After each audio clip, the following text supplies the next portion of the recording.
Let me welcome Sanat Kaul, ex-Civil Aviation Joint Secretary, as well, who's joining us on the broadcast, as well as Amit Dubey, who's a cyber expert as well. Thank you, both of you, for joining us on the broadcast here. Mr. Sanat Kaul, if I can come to you first.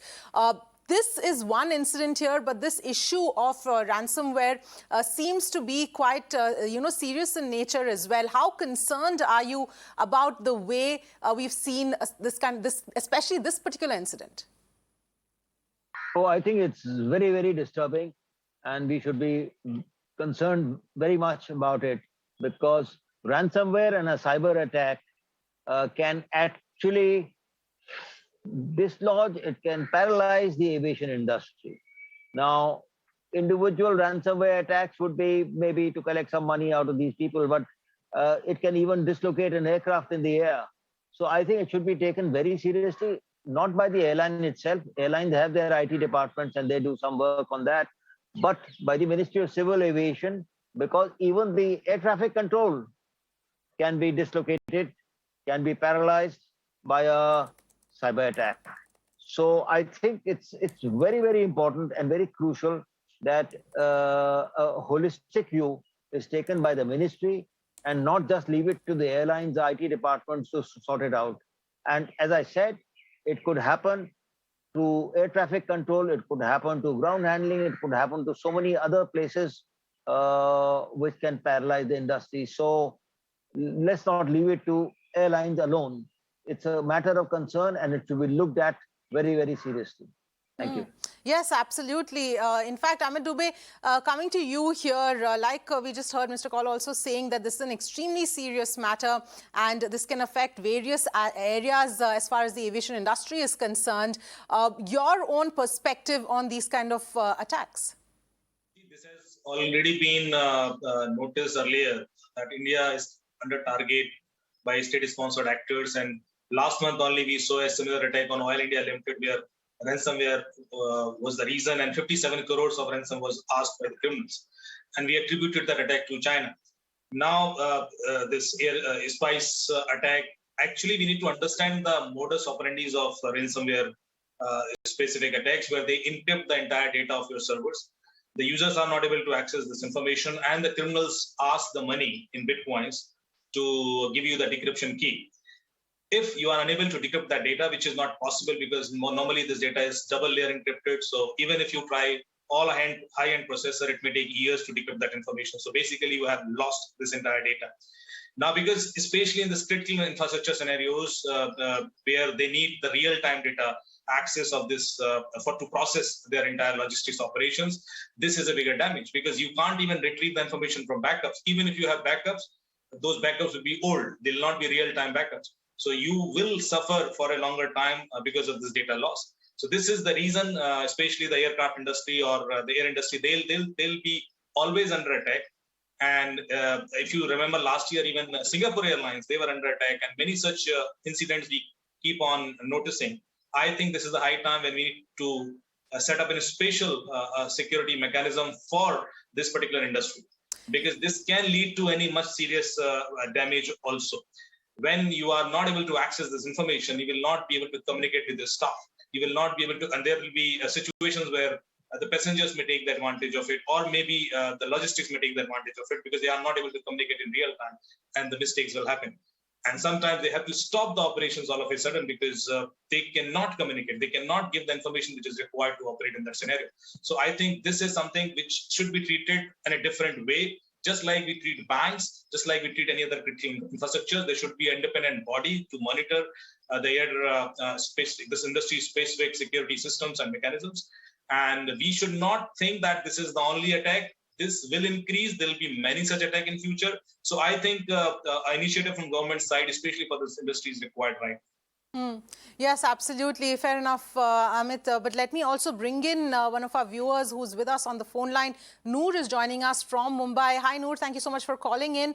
Go ahead. What would you like to say? You see, this thing, technically, it may happen in all the airlines. That's not a problem. But when you have to take care of the passenger, you have to be more. You should arrange some kind of, a buffet or something like that, or mind the divert. I mean, everybody has. I do respect everybody's time, but at the same time, I mean, you just can't leave the passenger on the ground totally unattended. They could have taken them to a special launch where you can arrange them from some kind of lunch, dinner, or breakfast, or whatever it is. So 1 or 2 hours, if they are spending in that cool place, I think that things should materialize it, and they should make sure that this kind of things doesn't repeat often. Yes, yes, absolutely. Thank you very much for calling us and sharing your views with us.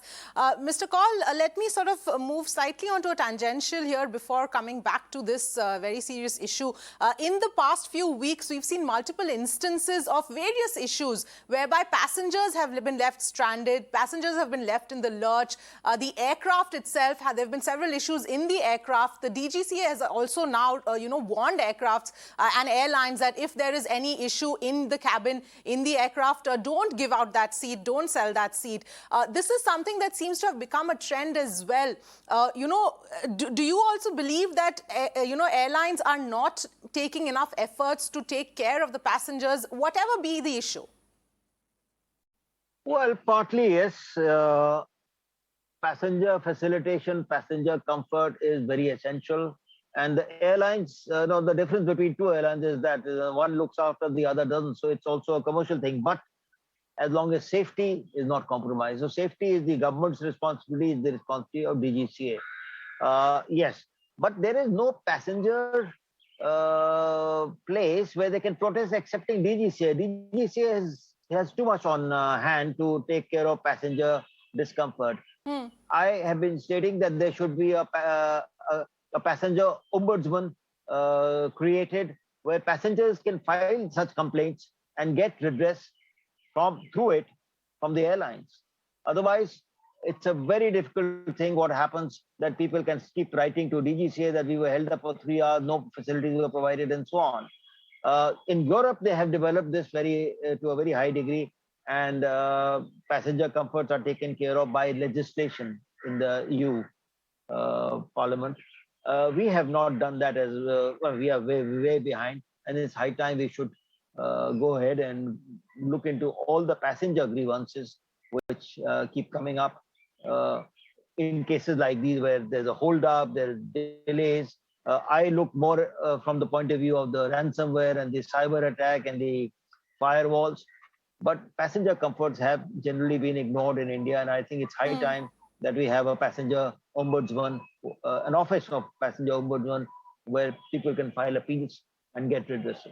Yes, absolutely. And especially where ticket prices are these days as well. That is something that a lot of passengers seem to be pointing out, and they're facing delays of anywhere between 2, 3, 6, 7 hours, like we've been seeing with the tweets on our screens at this point. But Mr. Kaul, coming back to you, is back to the ransomware issue. What do you believe right now should be the steps taken in an effort to ensure that this sort of doesn't, spiral out of control as far as this ransomware kind of attacks are concerned? What should the entire industry and the ministry be doing on this? I think, as I said earlier, that there is a need to now go for a centralized thinking on the subject, because this is cannot be left to airlines alone. It's ransomware, cyber attacks, firewall. These are all things which Mr. Dubey might be able to give a better answer to. But what I'm saying is, this is going to happen, as he said, and it will continue to happen.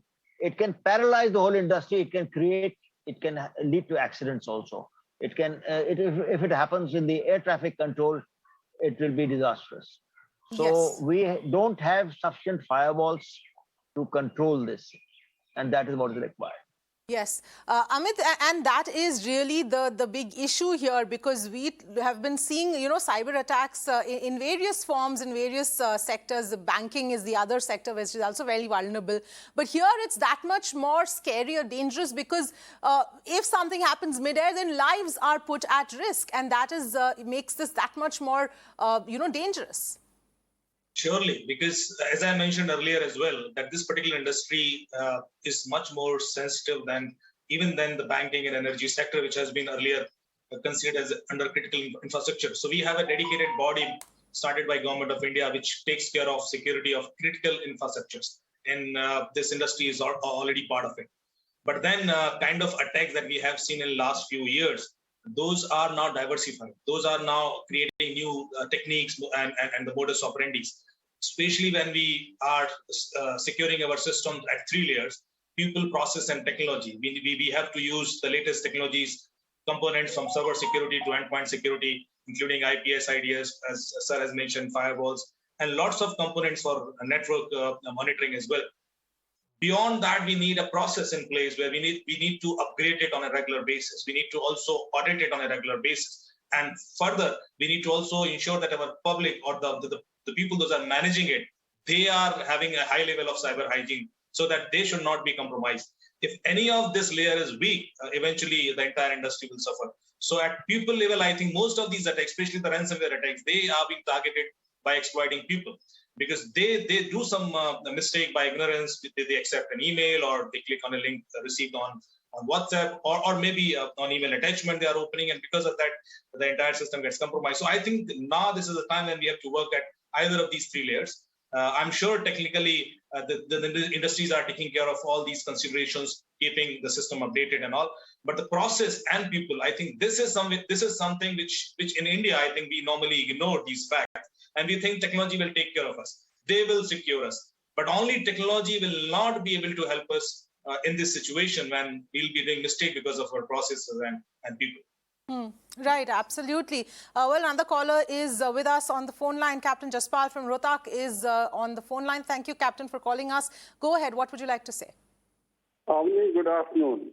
What I want to say is, any system is as good as the people implementing the system. So it is a war. There have to be men of character, integrity, who call spade a spade, and who believe in protecting everybody. So the airlines and the government must not fiddle with it, and they should have people who can frankly and blankly tell them on their face, no, let us not compromise. There have to be young boys with a men of oldie with total integrity, those who can stem this rot. Thank you. All right, Captain Jaspal, thank you so much for joining us with your perspective as well. In fact, Mr. Kaul, coming back to you here, this entire notification that the DGCA has put out at this point in time, warning airlines against offering unserviceable seats to passengers. Airlines have been barred from selling these seats at this point in time and warned of strict action against carriers if they're still found doing that. This kind of a notice, do you believe that it is going to simply be easy to follow for airlines, given what they are facing right now? They've just been severely battered from the pandemic, and then followed the higher crude prices, which has impacted the air traffic fuel also. How do you think airlines are now coping with all of this? No, I agree with you that airlines have a serious financial crunch. DGCA is partially right in saying this, because the safety angle of the seat is important. Not the quality of cushions and things like that, but the seat belt must be there, or there are technical requirements which ICAO has given, International Civil Aviation Organization has given. So those have to be followed, and I don't think it should be taken as a consumer thing. It is to be taken only as a safety thing. Now, coming back to your main point, I think when 9/11 incident took place in 2001 in New York, the whole safety, the whole security structure of the aviation industry was changed overnight. And I think we are coming into the same kind of a thing. But let's not wait for an incident to happen. All the cyber security issues should be sorted out at a government level, at a ministry level, and how each airline should be, is responsible. The responsibilities between government and airlines should be demarcated. That's all I want to say. Thank you. All right. Thank you so much, Mr. Kaul, as well as both of you for joining us, Mr. Dubey, for joining us with your perspective on this issue. In fact, as far as the DGCA is concerned, DGCA noted that the practice of not only causing inconvenience to the travelers, but also inviting serious safety concern as well. In the last few months, the regulator has also been conducting surprise inspections to check aircraft cabins, and airlines have also been warned not to offer unserviceable seats to passengers as well.